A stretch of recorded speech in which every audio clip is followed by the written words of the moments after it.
ነብዩ ግን ተተናገሩ ፊቄ ራሱ ቦታ የለውም። ሚስቱን ፊሱማን ተርተፈቻለሁ ካለ አይወርድም ማለት ምን ሲሆን ነው ታዲያ የሚወርደው የሚል ጥያቄ ያስነሳል። ሶላትን ጭራሽ የማይሰግድ ከሆነ ኒካሁ ራሱ ይወድቃል ማለት ነው። የመዋቢያ እቃዎችን መሸጥ እንዴት ይታያል? ወማ አርሰልና ቀብለከ ኢላ ሪጃለን ኑሒ ኢለይህም ፈስአሉ አህለ ዚክሪ ኢን ኩንቱም ላ ተዕለሙን። الحمد لله رب العالمين والصلاة والسلام على أشرف خلق نبينا محمد وعلى آله وأصحابه ومن تبعهم بإحسان إلى يوم الدين. ما بعد ودنا تكبراتشو يا أفريكا تلفزيون تملكاتو تشاتشين زاري بفتوى ساعتاتشين تغنيتنا إن شاء الله.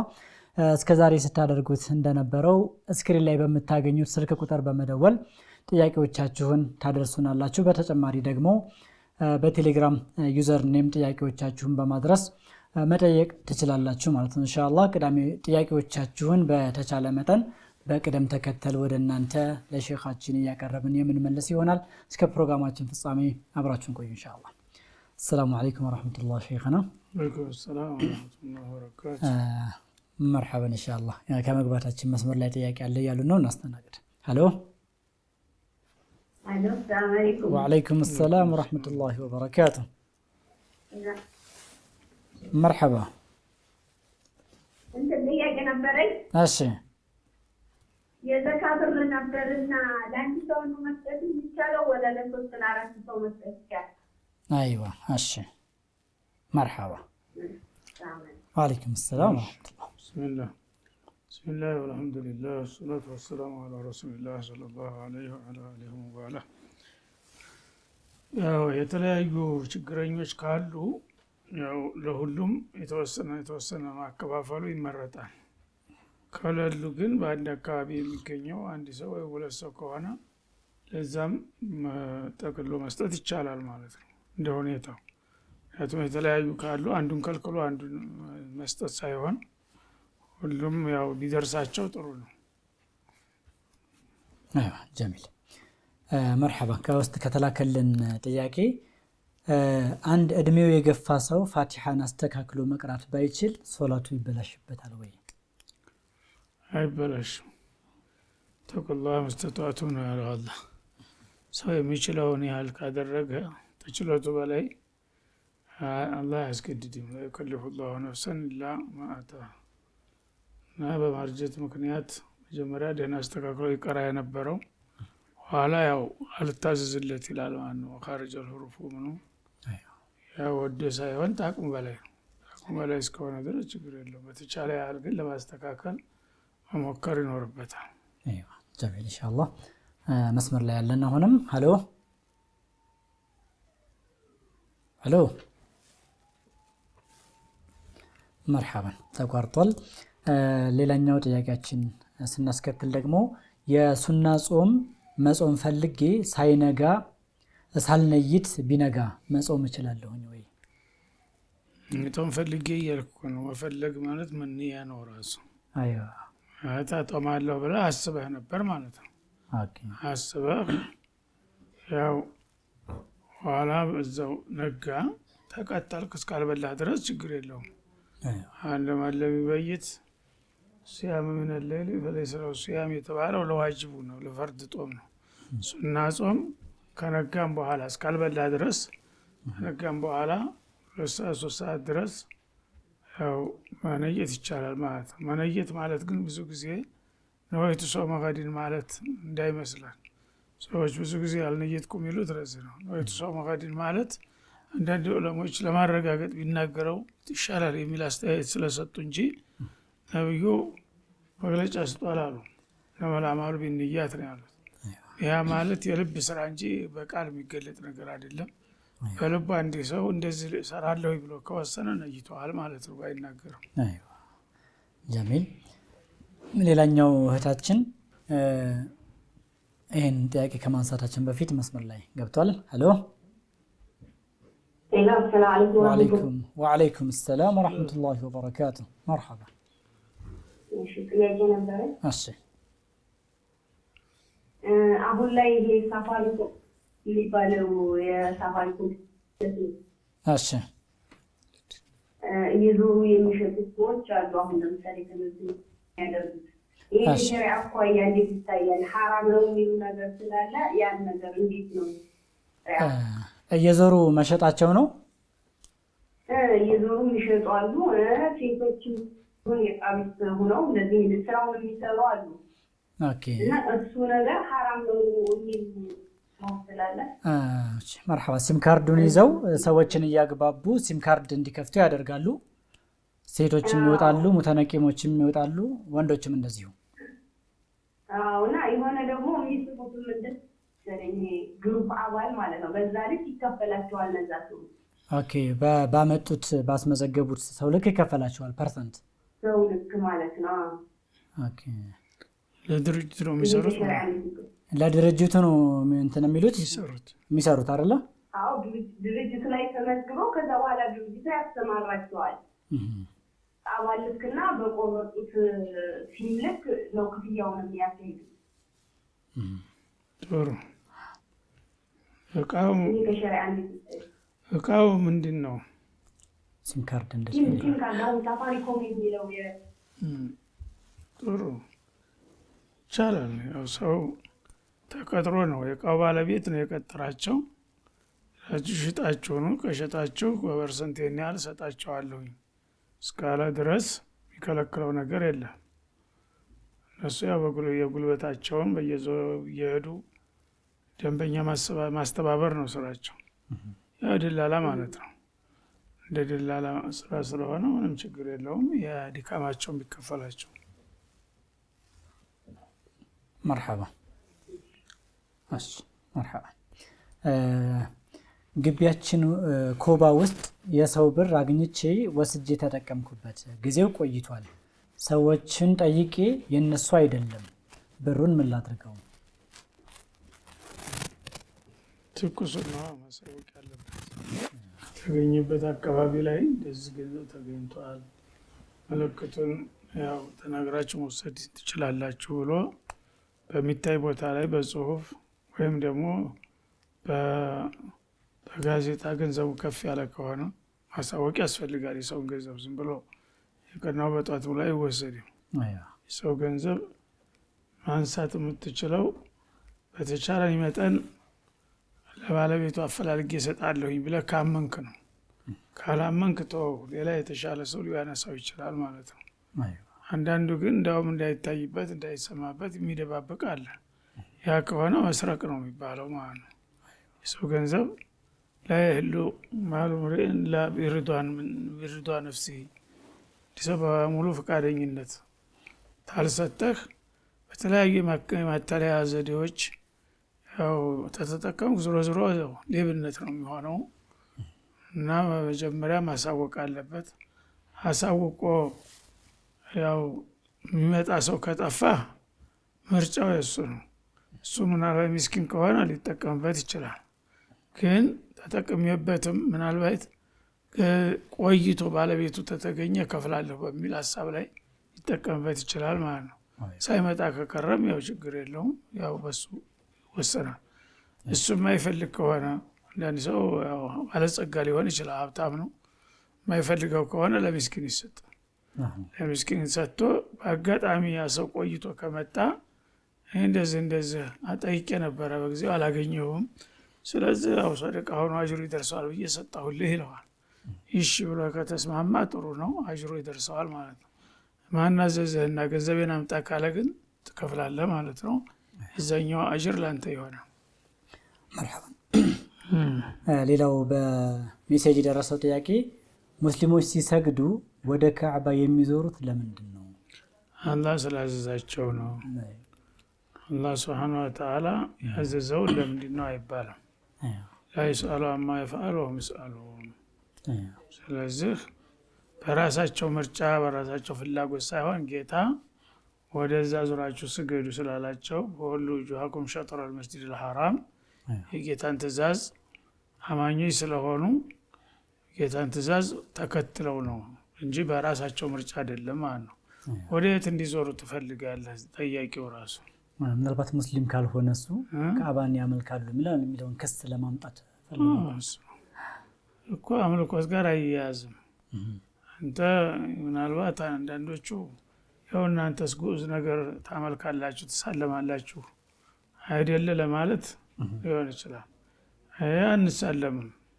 አቅጣጫው ግን ወጥ እንዲሆን በየትኛውም ዓለም ያለው አንድ አቅጣጫ የተበታተነ እንዳይሆን ለአቅጣጫውን አንድ እንዲሆን ነው የታዘዘው ማለት ነው እንጂ ያንን ቦታውን ለማምለክ አይደለም። ሌሎቹ ግን ራሳቸው የፈጠሩት ነው፣ ሰው ሰራሽ ነው። አብዛኛው የሚሳለሙት ነገር ሁሉ ጌታ ያዘዘው አይደለም። መጽሐፍ ቅዱስ ላይ የት ላይ ነው ወደዚህ እንዲያርጉ ብሎ ያዘዘው ቢባል የለም። የኛ ግን በመጽሐፋችን በግልጽ ስለተቀመጠ የጌታን ትእዛዝ ለማክበር ስንልና የሙስሊሙ አቅጣጫ አንድ ወጥ እንዲሆን እንጂ ከግንብ ጋራ ወይም ከጉዝ ነገር ጋራ ምንም ተገናኝቶ የለውም ማለት ነው። ጀሚል መስመር ላይ ጥያቄ አለን። ሄሎ ሰላም አለይኩም። ወአለይኩም ሰላም ወራህመቱላህ። ጥያቄ ነበር። አህለን መርሐባ። አንድ የሆነ ጊዜ 4 ዓመት ሆኗታል። 4 ዓመት ሆኗታል። ሰራተኛ ነበረች። እሺ ከቤት አታስፈቅድ ጥላ ወጣለች። ደሞዟ ሳትቀበል ማለት ነው። እሺ እሺ ጥያቄው ደሞዟ ሳትቀበል ታኔ ወጣችና ይታቻልኝ ብሩ ምን እናድርገው? 4 ዓመት ሆኗታል። የ4 ዓመት ነው ጥላ ሄደችው? 4 ዓመት ሆኗታል። ከሄደች ነው። ኦኬ የምን ያህል ጊዜ ምን ያህል ገንዘብ ነው ገንዘቡ? 700 ብር ነው። እሺ ተጣልታችሁ ነው ወይ ዝም ብላ ሄደች? አይደለም ከሊካ በወጣችበት በተጠራች አድራሻ ማግኘት አትችይም። አዎ ተፈልጓል፣ አልተገኘም። መጀመሪያም በሰው ነበር የተገኘች። ያገኛ ሰው ደግሞ ወረዴት ገብታ ነው ያገኘኋት እንጂ እኔ አድራሻዋን አላውቅም አለ። እንግዲህ እናንተ ያው ስታቀማችኋት ድረስ እሷ በፍቃዷ ለምንድን ነው ዝም ብላ ሳትጠይቅ የሄደችው? ዝም ብላ ውሃ ላምጣ ብላ ሄዳ ትንሽ ልጅ ትታበየን የት ነው የምትሄጂው ስትላት ጊዜ አይ ውሃ ላመጣ ነው፣ ውሃ ግቢ አልነበረም ውሃ ላመጣ ልሄድ ነው ብላ በዛው ቀረች። አዎ ምናልባት ያው መዝግበሽ በማስታወሻ ያዡ ምን ያህል ገንዘብ እንደሆነ። ስለዚህ አንተም ብለሽ አንቺ ለጊዜው መጠቀም ካስፈለገሽ ትጠቀሚው ትችላለሽ። ድንገት በአጋጣሚ ከመጣይ ግን ማስታወሻ ይዘሽ ትከፍላለሽ ማለት ነው። ዝም ብላ ከቀረች ምናልባት አንቺ ገንዘብ ታለሽ ለሚስኪን ሰደቃ ትሰጭላታለሽ አቅም ካለሽ። ከሌለሽ የሚቸግርሽ ከሆነ ደግሞ ለአንቺው ላይ እዛው ሰደቃ ይሆናል ማለት ነው። ዞሮ ግን ተመጣች ግን ምናልባት ሰደቃ ሰጥተሽ ተጠየቀችሽ ሰጥቼልሻለሁ ሰደቃ ትያታለሽ። ሰደቃ ሰጥቼልሻለሁ ትያታለሽ። አላምንሽም አምጪ ካለችሽ ትከፍያለሽ። ሰደቃው ላንቺ ይሆናል ማለት ነው። መርሐባ። ሌላው ጥያቄ ሴት ልጅ ራሷን መዳር ትችላለች ወይ ይላል። አትችልም። ሴት ልጅ ራሷን መዳር አትችልም። በግልጥ ቋንቋ ነብዩ ያስቀምጠውታል። ላ ቱዘውጅ ልመርአቱ ነፍሰሃ ወላ ትወኪሉ ገይረሃ ፈኢን ፈዓለት ፈኢነሃ አሂራ ብለዋል ማለት ነው። ሴት ልጅ ራሷን አግብታ የምታቅም ብትሆን ያላገባችን ብትሆን ላ ኒካህ ኢላ ቢወልይ መጀመሪያ ጋብቻ በእስላም በቤተሰብ ኃላፊነት እንጂ በቀጥታ ማንም ሰው ሴት ራሷን መዳር የለባትም ብለዋል። ላ ኒካህ ኢላ ቢወልይ ማለት እንግዲህ የቅርብ ዘመድ ወራሽ ሊሆን የሚችል አባት፣ ወንድም፣ አጎት የመሳሰሉ እነዚህ መሀል የተገኘው በእሱ ኃላፊነት ነው መዳር ያለባት ማለት ነው። ምክንያቱም ዝሙት የሚለየው በዚህ ነው። ዝሙት ሁለቱ ግለሰቦች ተስማምተው ነው የሚያደርጉት እና ኒካህ ግን ሶስተኛ አካል በተለይ በሴትዮዋ በኩል አንድ ኃላፊ መኖር ግዴታ ነው ኒካህ እንዲሆን ማለት ነው። ስለዚህ ለኒካህ ኢላ ቢወልይ ነው። ቤተሰብ ኃላፊነት ካልሆነ በስተቀር አንዲት ሴት ማግባት አትችልም እና እምቢ ብላ ካገባች ግን ዝሙት ነው አሉ። ተእኪድ ያደረጉ ግልጽ አደረጉት ማለት ነው። ብላ ታገባች ኒካህ አይባልም፣ ያው በዝሙት በብልግና እንደምትኖር ነው ማለት ነው። ይህን ሲሉ ወመላ ወልይ ለሁ አጋጣሚ ዘመድ የሌለው ቤተሰብ የሌለው ሰው ሊኖር ይችላል። ዘመዶቿ የሞቱባት ሊሆኑ ይችላሉ፣ ወይም ከሩቅ አገር አድራሻ የጠፋ ሊሆን ይችላል፣ ወይም ደግሞ ካፊሮች ሆኑና እሷ ሰልማ ትመጣለች። እንደዛ ከሆነች ፈወልዩ ሱልጣን አሉ። አማራጩ ቃዲ ነው። ሸሪዓ ፍርድ ቤት ሄዳ ሁኔታውን አስረድታ እኔ ኃላፊ የለኝም እናንተ ያው ኃላፊነትን ወስዳችሁ ዳሩኝ ማለት ትችላለች። ቃዲዎች ደግሞ ይህን ስለሚያውቁት በቀጥታ ኃላፊነት ወስደው ይድሯታል እንጂ ዝም ብላ እኔ ራሴን ሰጥቻለሁ ማለት አትችልም። ወይም ደግሞ አግባብ ለሌለው ሰው ዘመር ላልሆነ ሰው እገሌ ወኪል አድርጌያለሁ ማለት ወላ ተወኪሉ ገይረሃ ብለዋል እዛው ላይ ማለት ነው። ምክንያቱም አንድ ሰው አንድ ነገር የሚወክለው ራሱ ሊሰራው የሚችለውን ነገር ነው። ራሱ ሊሰራው የማይችለውን ነገር ራሷን መዳር አትችልም ተብሏል። እንደገና ለሌላ ሰው ዳረኝ ብላ መወከል ከቻለች ያው በእጃ ዙር ራሷን ዳረች ማለት ነው አሁን። ስለዚህ አንዳንድ የፊቅህ ኪታቦች ያው ነፍስ ያወቀኝ ከሆነ አግብታ የምታውቅ ከሆነ ችግር የለም ምናምን እያሉ የራሳቸውን ራእይ የሚሰጡ አሉ። ወይ ሀዲሱ አልደረሳቸውም ወይም ደግሞ የሀዲሱን ደረጃ አያውቁትም። ያው ፊቅህ ብቻ ይቀሩና ያ ፊቅሁ ልክ እንደ ሸሪዓ የሚያወጥ እዛ ፊቅህ ላይ ያለውን ነገር ነው። ነብዩ ግን ተተናገሩ ፊቅህ ራሱ ቦታ የለውም። ፊቅህ ሰዎች ስሪት ነው። ሰዎች ራሳቸው ጥናት አድርገው በመሰላቸው ያስቀመጡት ነገር ነው። ነብዩ ግን በቀጥታ ማአታኩም ረሱል ፈኹዙ ወማንሃኩም አንሁ ፈንተሁ ነውና ነብዩ ይሆናል ያሉትን ነገር ማንም ሰው አይሆንም ማለት አይችልም። አይሆንም ያሉትም ይሆናል ማለት አይችልም። ያን ቃል እንደውም ተኢማኑ ሊወጣ ይችላል ማለት ነው። ከነብዩን ያቃለሁኝ ወይ ገሌ ይሻላል እንደማለት ነው የሚሆነውና ጥንቃቄ አድርጉ። ሴት ልጅ ያለ ቤተሰብ ፍቃድ ማግባት የለባትም። ቤተሰቦች ግን በቅርብ የማይገኙ ከሆኑ መወከል ይችላሉ። ቤተሰብ አጎት በአሁኑ ጊዜ ያው ስልክ አለ ችግር የለም። ዓለም ብትሆን ቤተሰቧ በሩቅ አገር ከሆነ ደውላ እንደዚህ ትዳር አግኝቻለሁኝ እና በዛው በሷ ባለች አካባቢ የሚያውቀው ሰው አባቷ የሚያውቀው ሰው አጓቷ የሚያውቀው ሰው ሊኖር ይችላል።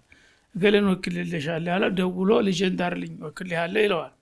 ያ የተወከለ ሰው ሊያስር ይችላል። ለምን በራሱ ሳይሆን ውክልና ስለወሰደ ማለት ነው። ከዛ ውጭ ግን ማንም የማይታወቅ ሰው ነው ተለማዝን አስተሳስሩኝ ብሎ በሀገራችን ብሎ ደረሶችን እየጎተቱ የሚያሳስሩት ስህተት ነው። ያ አይሆንም ማለት ነው።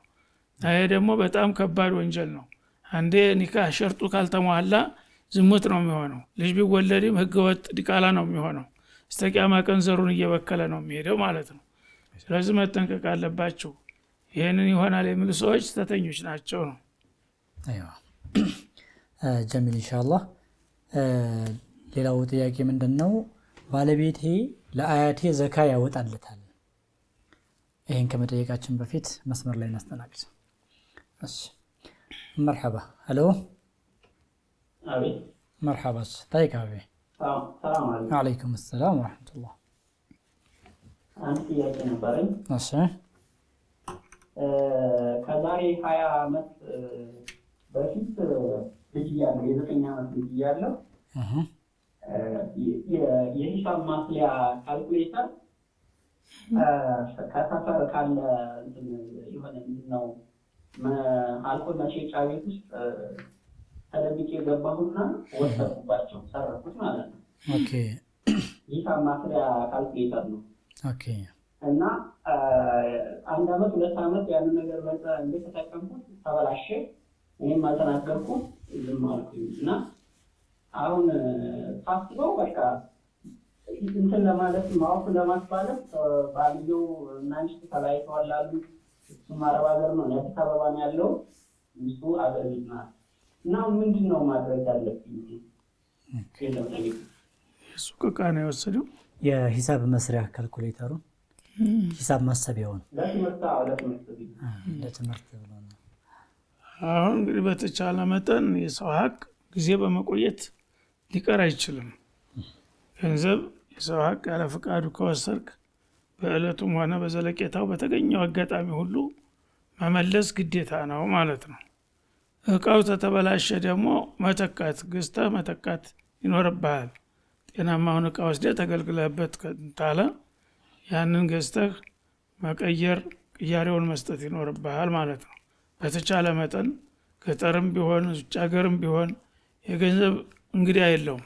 ማንም ሰው የፈለገውን ያህል ቢቆይ ገንዘብ ሀቅ ያንተ ሀቅ ነበረብኝ ካብትለው ይቀበላል በደስታ ማለት ነው። ስለዚህ መላክ አለብህ ሂሳቡን የነበረውን እቃውን። ምናልባት በአሁኑ ጊዜ ያው ገንዘቡ ስለወደቀ ሊጨምር ይችላል። ግን እቃውን ስለሆነ ጨመረም አልጨመረም በነጻም አገኘኸው ያ እቃ ያላግባብ ስለወሰድከው መከፈል አለበት ነው። አፉ ካላሉ በስተቀር ምናልባት ሰዎቹ አውቀው አፉ በሉኝ ታልካቸው ታሉህ ይቀርልሃል። አለበለዚያ ግን እንደምንም ብለህ ተጣጥረህ ማድረስ አለብህ እንጂ ዝም ብለህ አትተው ነው። እሷን የቸገረው ተለያይተዋልና ለማንኛቸው ወፍ እንደሚያስብል ችግር የለም ላገኘው ይስጥ። እነሱ እዛ ይተሳሰቡ እና ያው እኛ ተሱቃቸው እንደዚህ አይነት እቃ በልጅነቴ የሰው ሀቅ ከባድ ስለሆነ ነው። የሰው ሀቅ ባይሆን ኑሮ በ9 ዓመት የሰራኸው ሌላ አላህ ጋር እንትን ቢሆን ኑሮ አትጠየቅም ነበር። የሰው ሀቅ ግን ህፃንም ቢሆን መጠየቁ አይቀርም። እሱ ባይጠየቅ ቤተሰቡ ይጠየቃል። ልጃቸውን ለምን አትይዙም ይባላል አይደል? ስለዚህ የሰው ሀቅ አይሰቅጥም። የራስህ የአላህ ሀቅ ቢሆን ኑሮ ግን የአላህ አፉ ሊልህ ይችል ነበረ፣ ገና አቅመ አዳም ስላልደረስክ ማለት ነው። አሁን ግን ይሄ የሰው ሀቅ ነውና ምንጊዜም ቢሆን የሰው ሀቅ ጣልቃ አልገባም። የሰውን ሀቅ አጣርታችሁ ቶሎ ነው ያለው አላህ ሱብሓነሁ ወተዓላ። እና እንደምንም ብለህ ለራሳቸውም ታገኘ ሀታ ቢሞቱ እንኳን ለትውልዳቸው ለወራሾቻቸው ይሰጣል።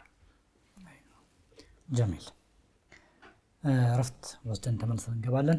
ውድና የተከበራችሁ ተመልካቾቻችን ረፍት ወስደን ተመልሰን እንገናኛለን። ሰላም አለይኩም ወራህመቱላሂ ወበረካቱ። وما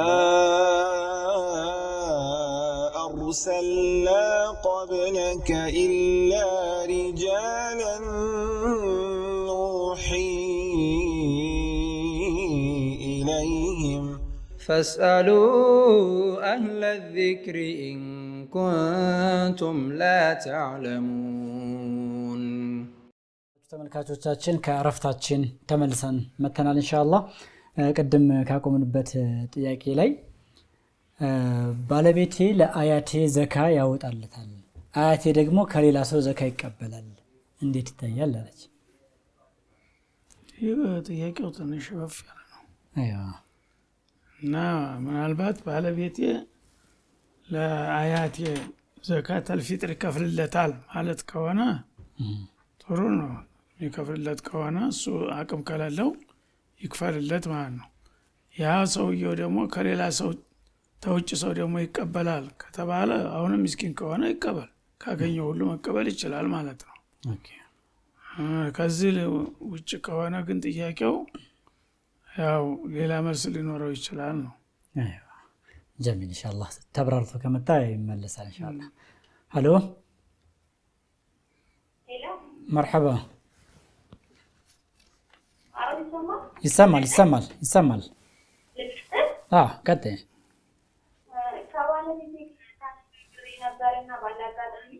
እሺ ከባለቤቴ ጋር ተነጋግሬ ነበረ። በስሜ ጠርቶ ፍትሻለሁ አለ።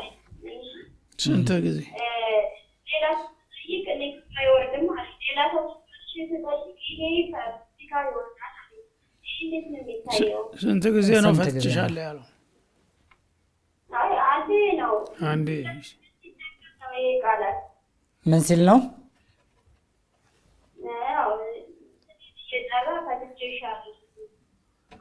ስምሽን ጠርቶ አንድ ጊዜ ብቻ ፈትቼሻለሁኝ አለ። ኦኬ እሺ። እና ታዲያ ሰዎች አይፈታም አሉሽ እንዴ?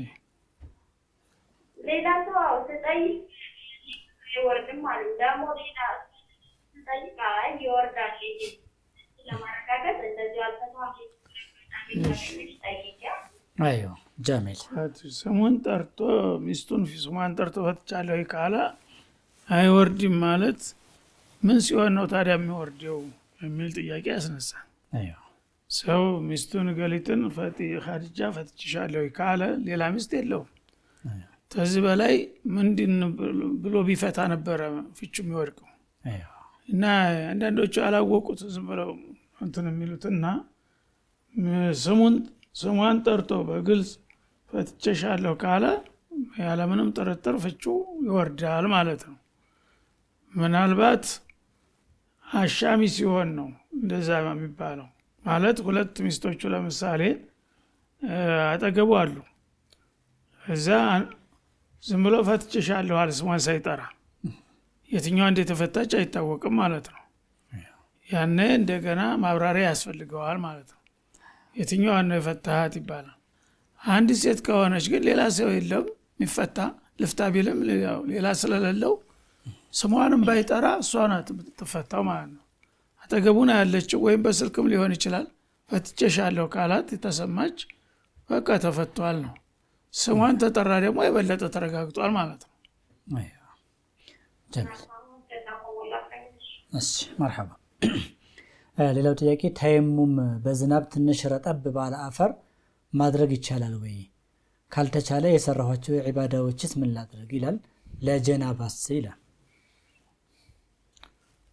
በመሰረቱ ያው አፈር ደረቅ አፈር መሆን ይኖርበታል ማለት ነው። ምክንያቱም ያው ዝናብ ተነካው እርጥበት ካለ ወደ ጭቃነት ይለወጣል። በጭቃ መለቅለቅ የለበትም ማለት ነው። ግን አንዳንድ ጊዜ ንሽ የሚባል አለ። አሁን ዝናብ ተወረደ በኋላ የተወሰኑ ቀናቶች ሲቆይ ወደ መድረቅ እየሄደ ለዛዛ ይሆናል ማለት ነው። እንደ ጭቃ ሆኖ ሰውነት ላይ አይለጠፍም።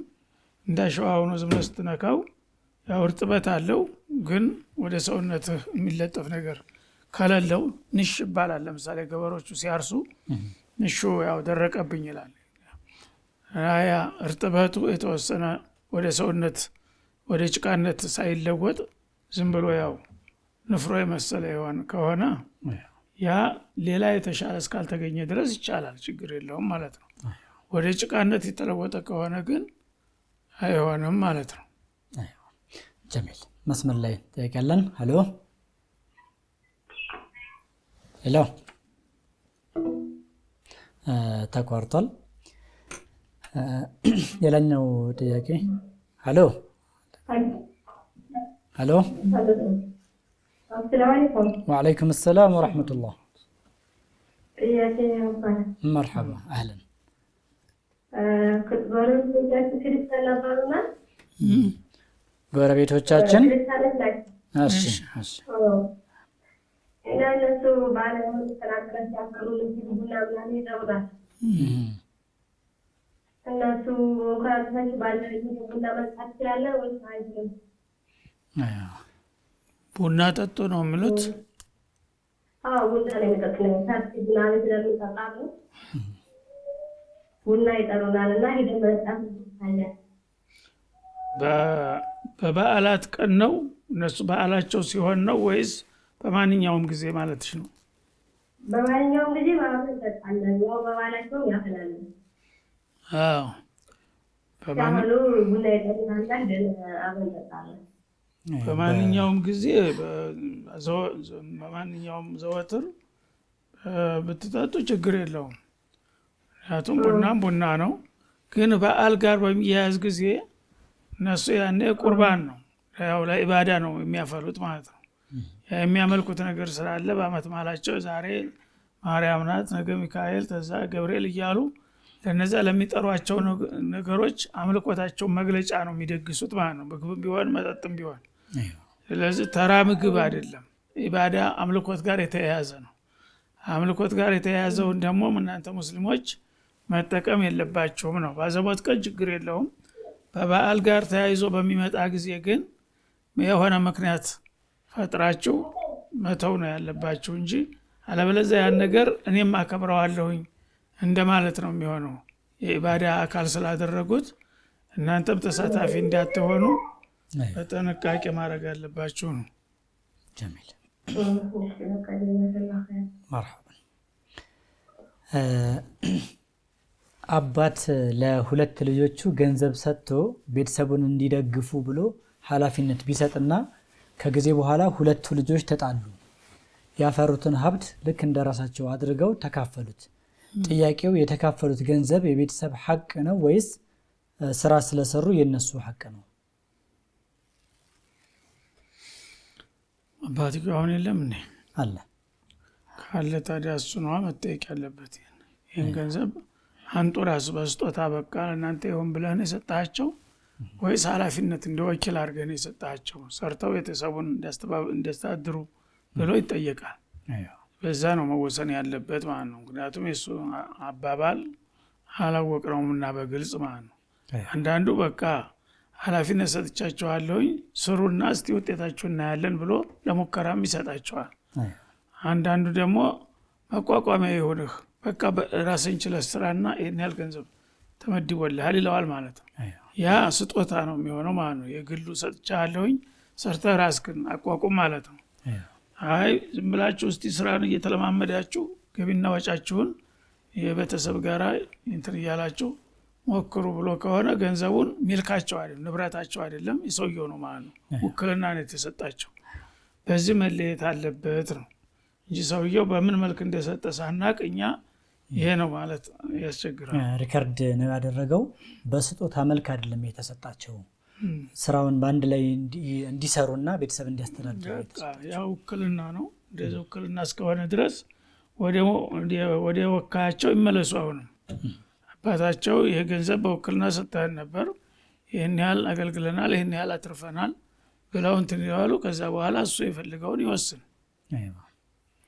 መርሐባ።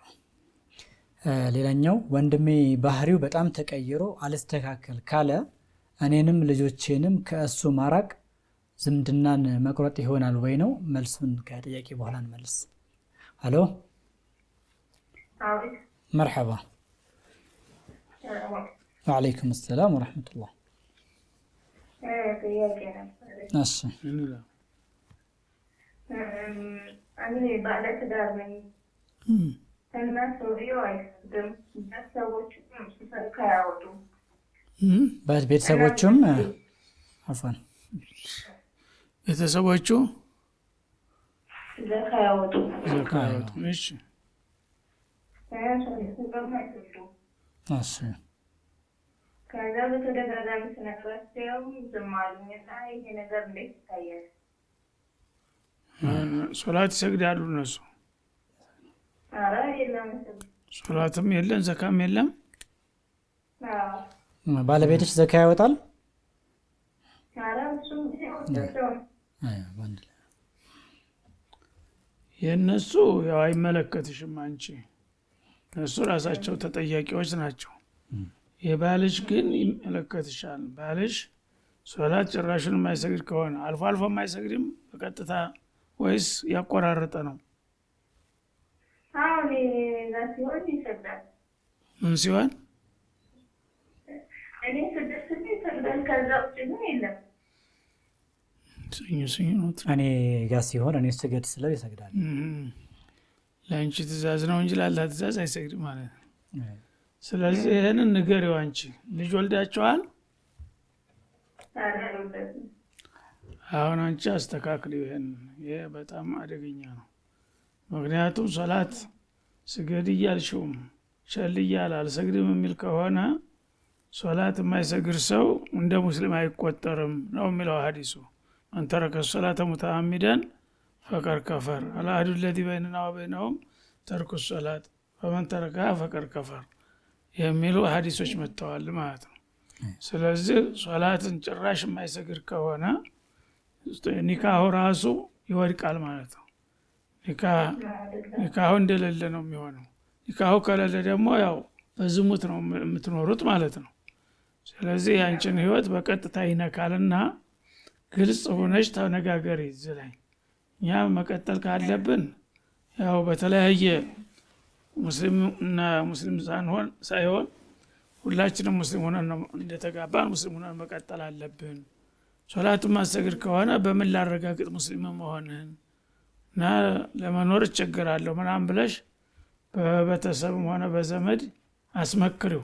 ምናልባት አንቺ ጋር ጨቅጨቅሽ ምናምን እንዳይልሽ ሌላ ሰው የሚቀርበው ሰው በተለይ እሱ ጋር የሚቀራረብ ሰው ካለ ዘመድም ሆነ ጎረቤት እስቲ ምከሩት፣ የሰውዬ እንደዚህ ነው እኔ ብነግረውም ብዙም አልሰማኝም ብለሽ በሌላም በኩል እንዲመከር አድርጊ ማለት ነው። እዛ እሺ ብሎ ከቀጠለ ጥሩ ነው ትቀጥላላችሁ። አለበለዚያ አቋሚ ነው አልሰግድም አንቺ ብዬ ነው እንደምሰግደው እንዳውም አልሰግድም የሚሉ አሉ። ወደ ደራ ይሄዱና ማለት ነው በይፋ አልሰግድም ካለ አንድ ሰው ከእስላም ውጭ እንደሚሆን ነው ማለት ነው። ምክንያቱም ሶላት አያስፈልግም እያለ ነው አላህን እያስተባበለ ነው። ላቂሙ ሶላት ወአቱ ዘካት እያለ ነው። አያስፈልግም ካለ አላህን ራሱ እየካደው ነው ማለት ነው። ስለዚህ ይህንን የቤተሰቦቹ አንቺ አይመለከትሽም እንደ ምክር አስታውሰሻቸዋል። ጀዛኪላ ጥሩ አድርገሻል። ግን እነሱ ጋራ ተቃራ መፍጠር አያስፈልግም ማለት ነው። እንደ በጥባጫውሽና እነሱም ከእሱ ጋራ ወግነው አንቺን እንደ ጥፋተኛ ሊቆጥሩሽ ስለሚችሉ ጥላት ማብዛት አያስፈልግም። ዋናው መለከትሽ ባለቤትሽ ነው። ባለቤትሽ ላይ ግን አንቺ ብቻሽን ሳይሆን ሌላ ለሱ የሚቀርበው ወይም ዘመዱ የሆነ ሶላት የሚሰግድ ሰው ካለ እባክህ እስቲ ምከረው ምናምን ብለሽ በዛ በኩል ለማስተካከል ሞክሪ። ጭራሽ እኔማ እንደዛ ነበር ግን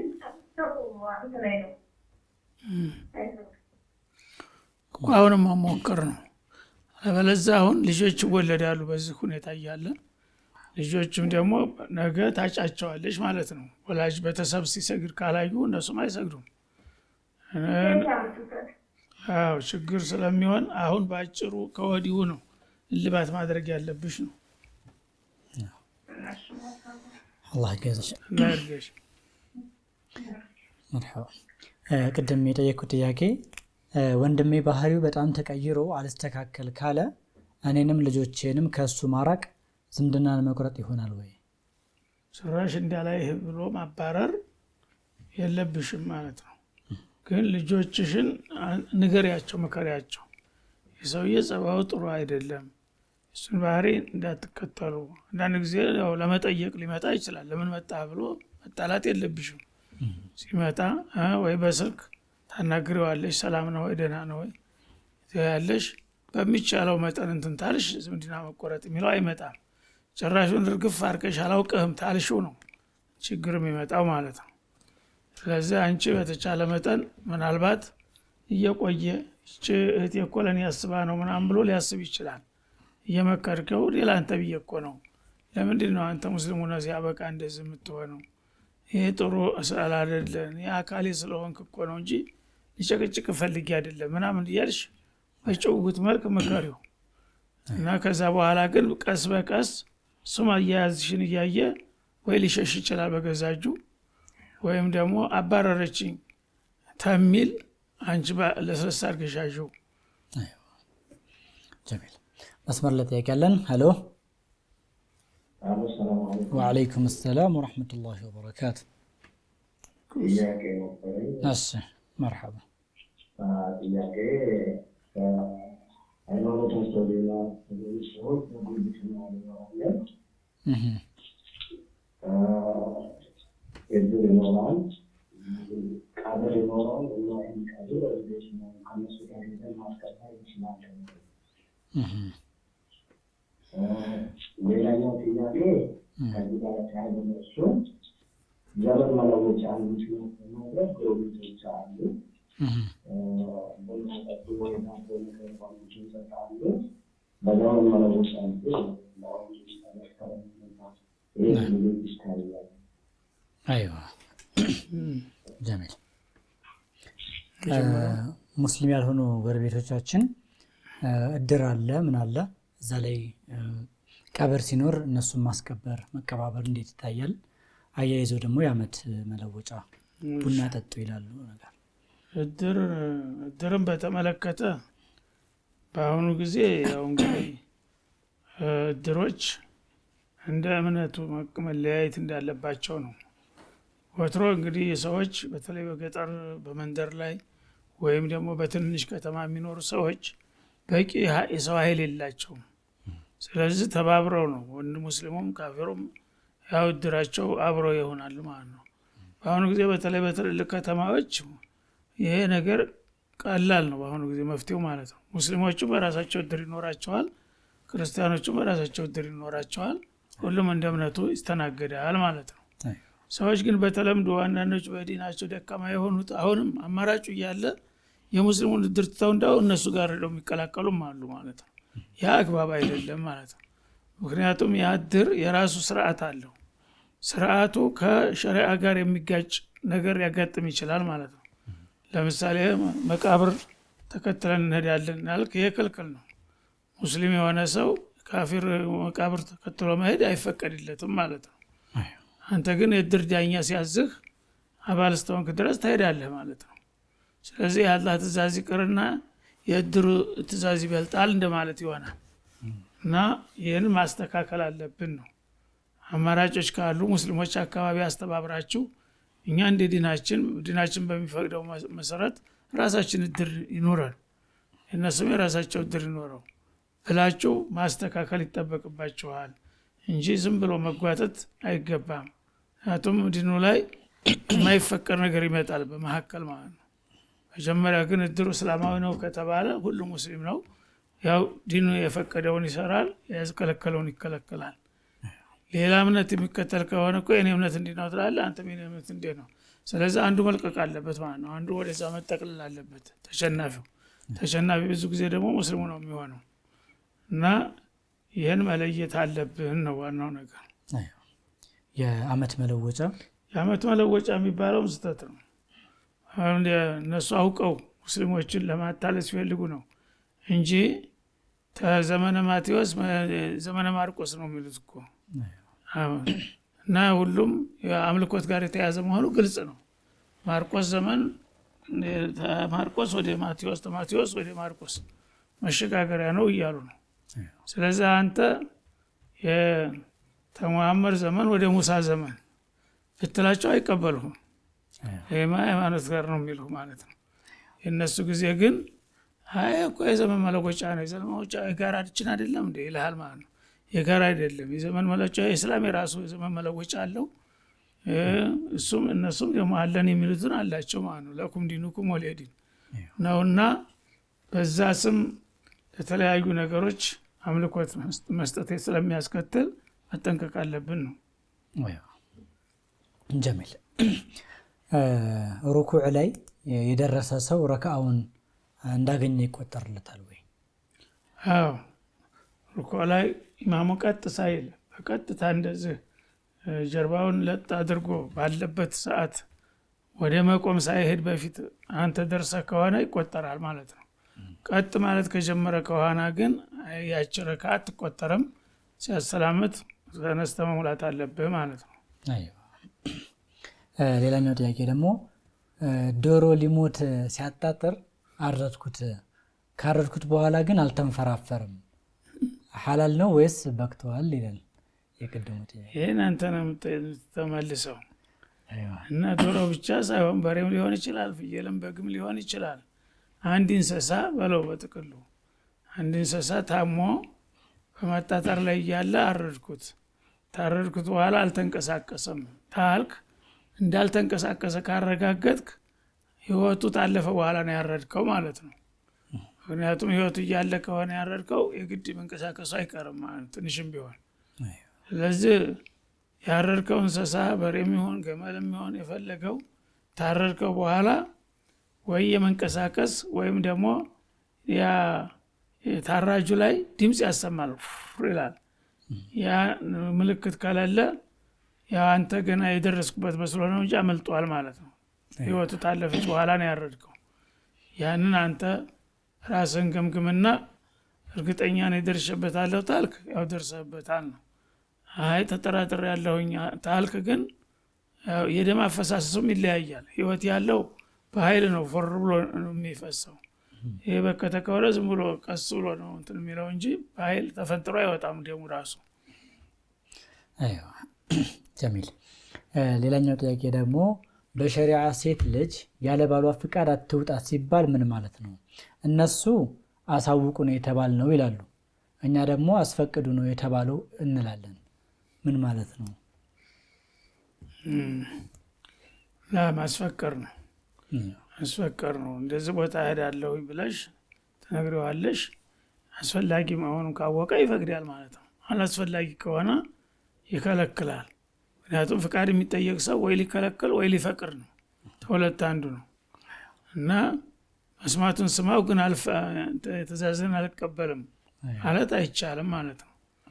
እና ማስፈቀድ ያለብህ ተተባለ የሚያስፈቅድ ሰው ያው ተፈቀደልህ ልትሰራው ታልፈቀደልህ ትተው ነው መጀመሪያም እንጂ ዝም ብለህ ነግረው ብቻ ነግሬህ ያለ የራስህ ጉዳይ የሚባል ከሆነ ተፈቃድ ውጭ ነው የሚሆነው ማለት ነው። ኦኬ ጀሚል። ሌላኛው የመዋቢያ እቃዎችን መሸጥ እንዴት ይታያል? ችግር የለውም። መዋቢያ ያው ሴቶች በተለይ ያው መዋዋብ ማጊያጌጥ ተፈቅዶላቸዋል ሐራም ነገር እስካልተጠቀሙ ድረስ ማለት ነው።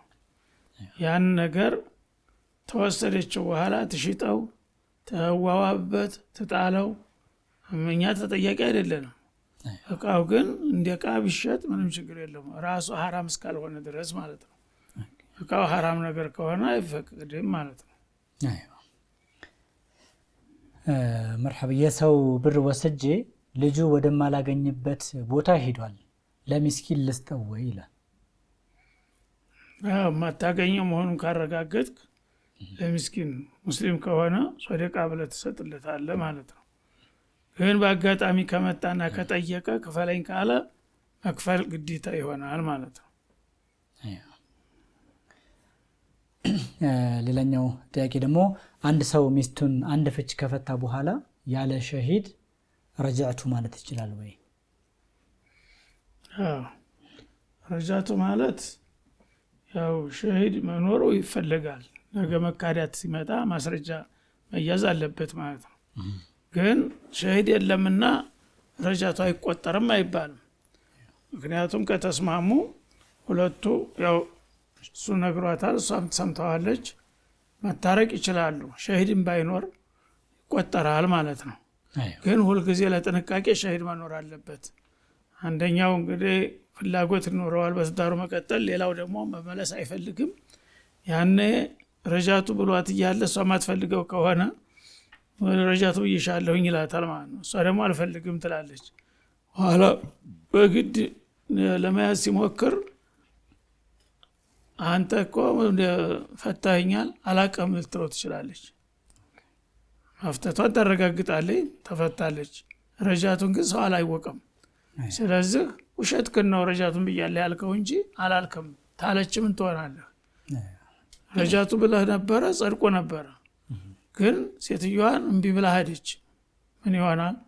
ወንጀል ላይ ትወድቃለህ ሁለታችሁም ማለት ነው። አንተም ዝም ብለህ እንግዲህ የራስሽ ጉዳይ ብለህ ብትተዋት በኒካህ ላይ እያወቅ ሌላ ልታገባ ነው ማለት ነው። እሷም ደግሞ እያወቀች አልተፍታም ረጃቱ አላልከኝም ካለች በወንጀል ላይ ነው ብታገባ መሆኑ ኒካህ አይጸድቅም ማለት ነው። አንተም ለሐራም ዳረካት፣ እሷም ደግሞ ኒካህን ጣሰችው ማለት ነው።